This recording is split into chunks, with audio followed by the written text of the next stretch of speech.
Welcome to For the Win. I'm Jacqueline Ferris with Avon Molinar. Avon, it's Monday. We've had a weekend. There was a lot of sports this weekend. A lot of basketball. It feels like everything was played, you know? Might as well have like another Olympics right. Oh wait, there's another one right around the corner. Who'd have thunk? You know? Just there's a World Cup right around the corner. Everything is just kind of It's a constant cycle. A constant sports cycle. And we love it. You know what's coming up though? What's that? You kind of teased to it. Winter or Summer Olympics. Summer Olympics. Wow. Am I a genius? No. You might be a genius. Some would say it's far away, but to the city of OKC, it is not far away. 2028, about a year and a half away?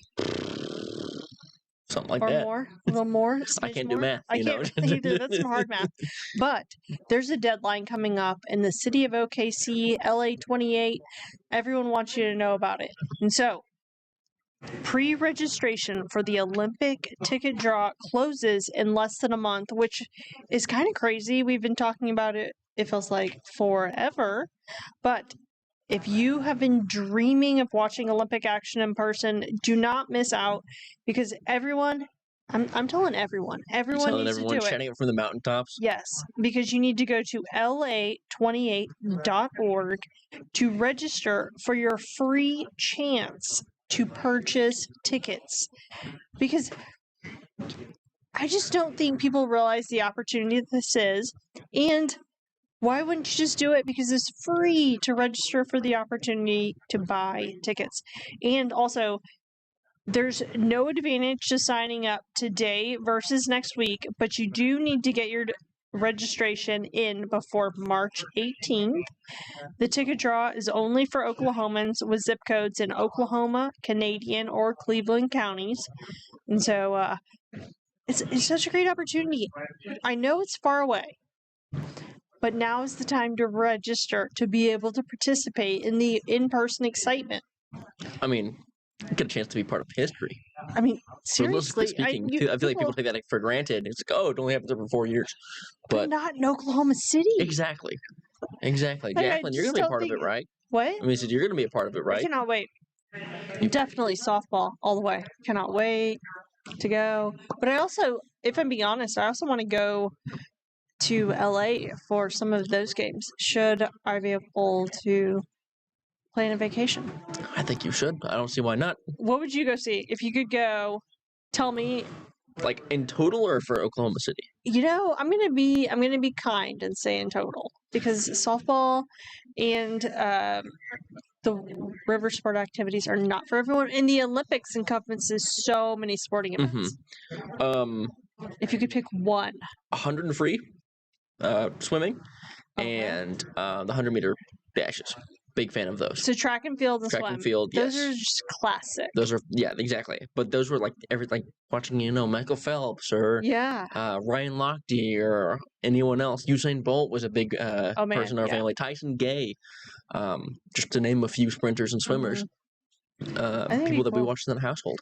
And so I was like, if I'm going to go watch something, I want to watch something that, is either nostalgic or is very much the center stage of that Olympic event of that day. But I think if I were to go out there, it'd definitely be it for those two events. I think you picked good. I'm very happy with your choices. Awesome. Where are you gonna? I mean, okay, maybe I'll switch it up a little bit. Maybe I'll go throwing instead. Maybe some javelin. Javelin. But see, I think that any track and field. I mean, can you go wrong with any sort of the Olympics track and field events? I raise you the 3,000-meter race.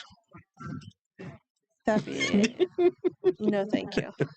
Exactly. No, thank you. Nothing's wrong with it. It just takes a long time to. That's a beast of an event. Exactly. That just takes a little longer than some people have the attention spans for.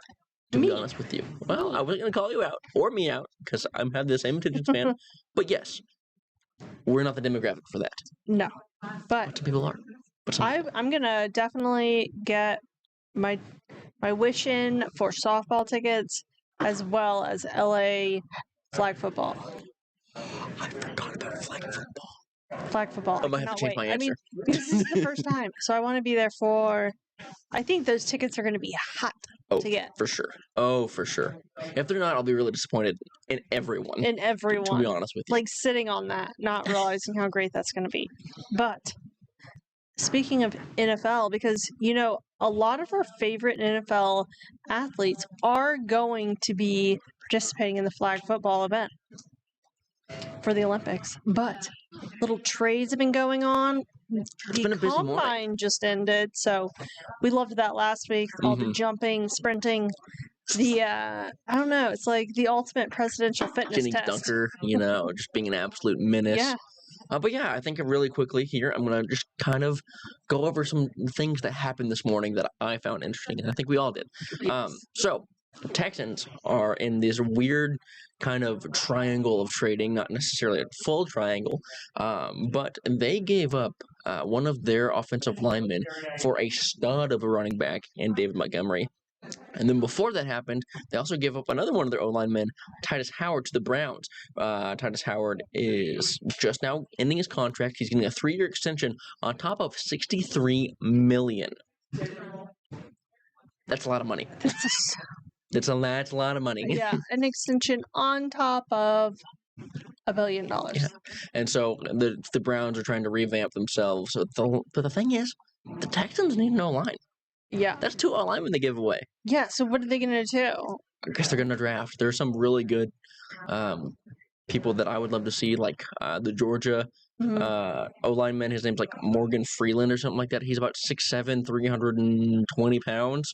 Ran a 4.96, I think. Oh, nice. He's a really fast, really big guy. I'm sure he'll go somewhere. But that's about it. Well, we should take a break here, and when we come back, let's talk Thunder basketball.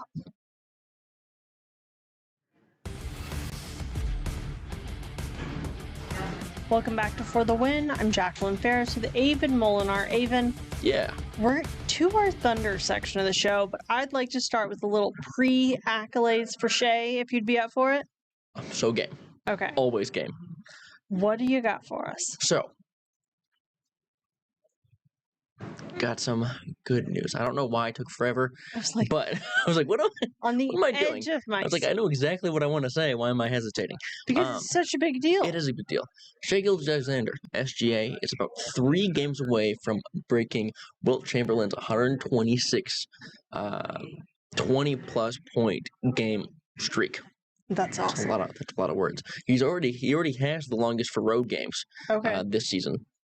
But 123 games that he's consistently averaged 20 points or more. That's impressive. That's very impressive. And he got it off of this win that we're just about to talk about with the Mavericks, too. So 3 more games, barring anything else happening. It's crazy. So it's crazy.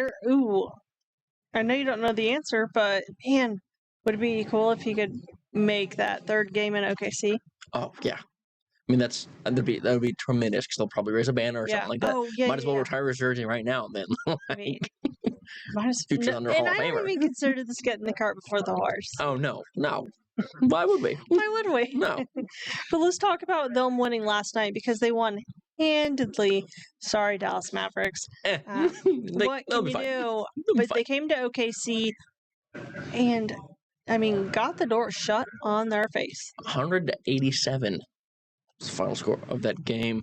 SGA scored 30. That helps with the average a little bit.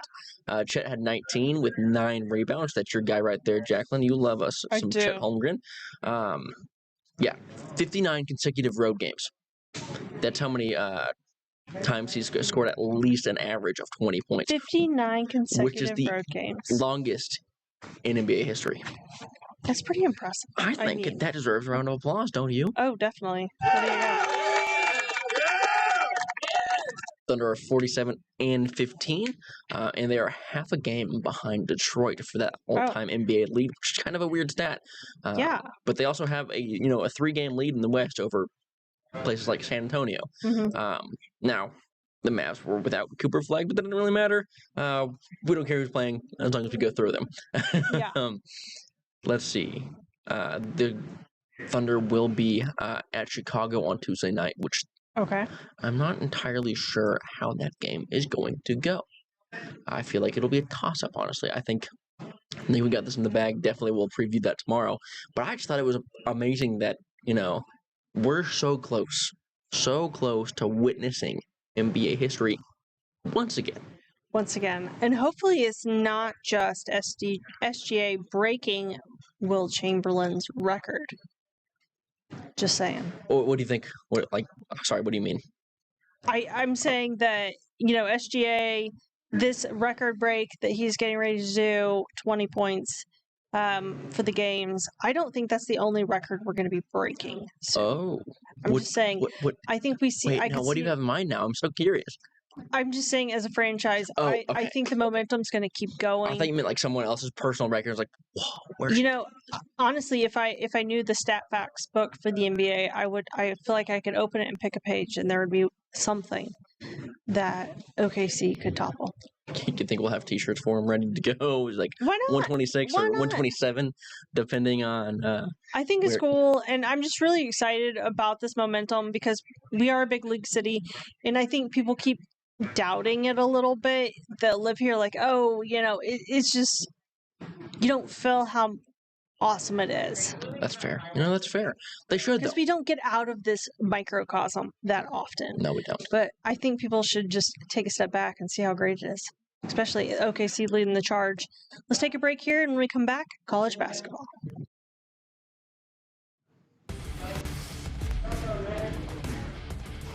Welcome back to For the Win. I'm Jacqueline Ferris with Avon Molinar. Avon, we've talked Olympic ticket registration.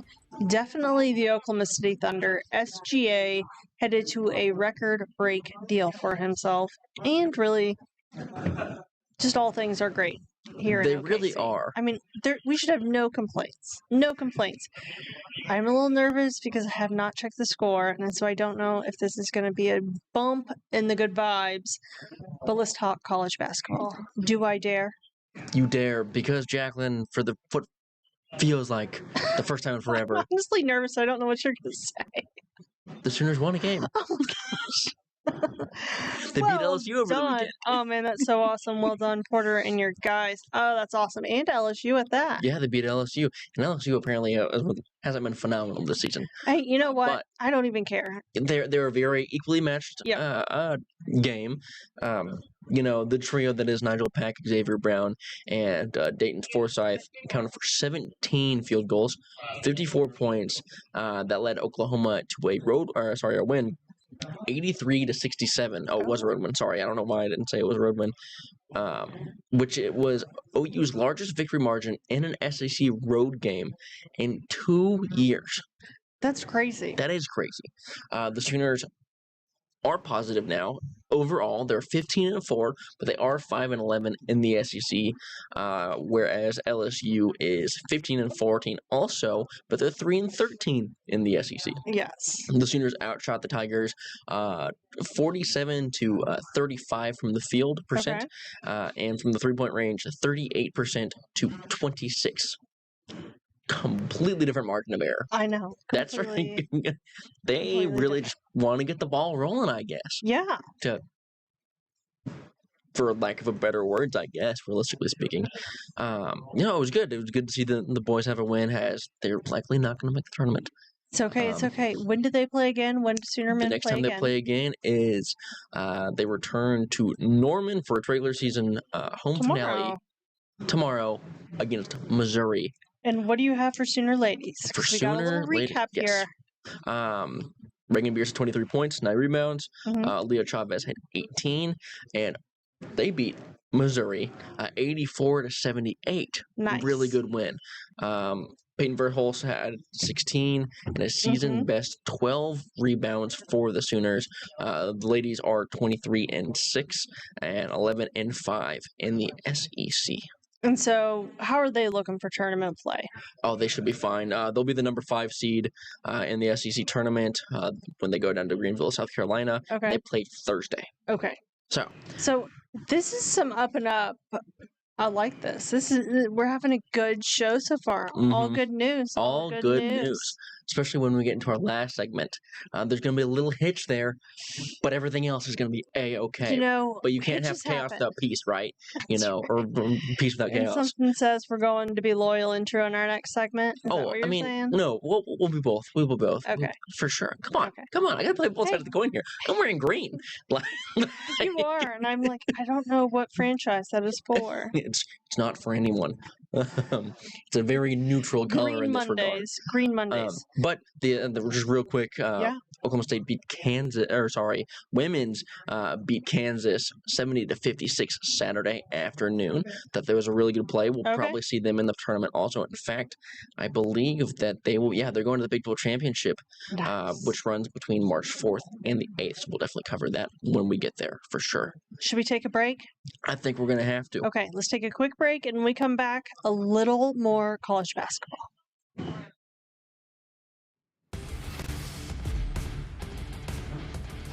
Welcome back to For the Win. I'm Jacqueline Ferris with Avon Molinar. Avon, we have a little bit of time to squeeze in a little bit more college basketball. You up for it? Yeah, unfortunately. Little hitch in the road. This is the hitch. This is one of the hitches. This is one of the hitches. I guess there's a little more bumps than I thought there would be. But Oklahoma State versus Cincinnati didn't end well for the Cowboys. No. They lost 91-68. Cincinnati whooped them.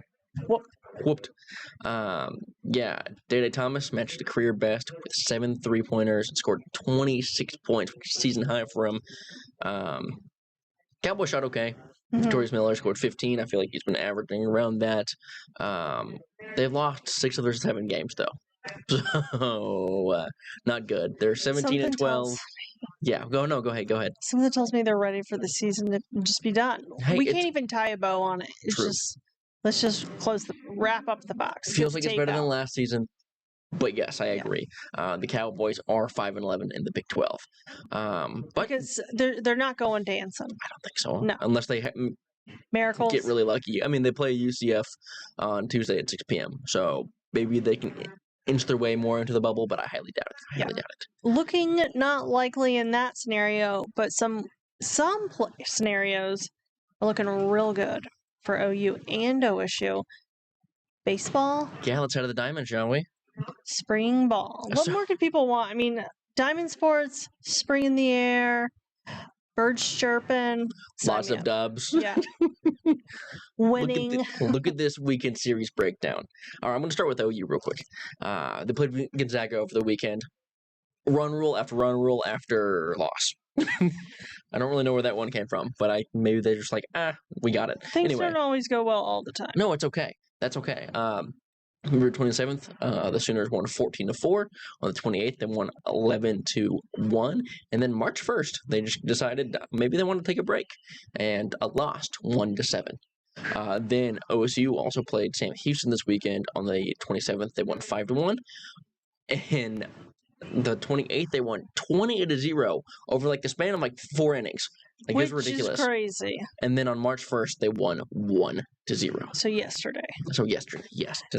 You're saying they double-headered Sam Houston and were 20-0 and then 1-0? Yeah.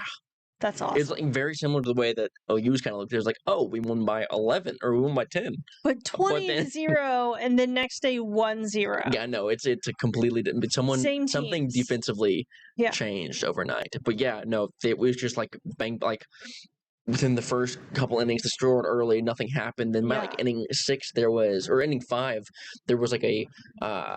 3-run hit, and then just back to back to back, and it was just chaos from there, Jacqueline. Absolute chaos. So, any more we should know about baseball season? It's here. Do you know when our boys play next? I believe they play tomorrow. There's so many baseball games. Baseball season is it's a different beast. I looked at it earlier and I didn't put it in the rundown. That's on me. Because it's probably so much. It probably was. I want to say they play Missouri State for the Cowboys. I can't remember who the Sooners play. And then, the other exciting thing that's going on, college softball's happening. Yeah. Woohoo! We're definitely going to talk about this week, right? Oh, for sure. Always. Okay. So we'll definitely dive into more college basketball, more college baseball, softball, all the excitement, Thunder basketball. We'll do it all this week when we return. We'll see you back here tomorrow for another excellent episode of For the Win.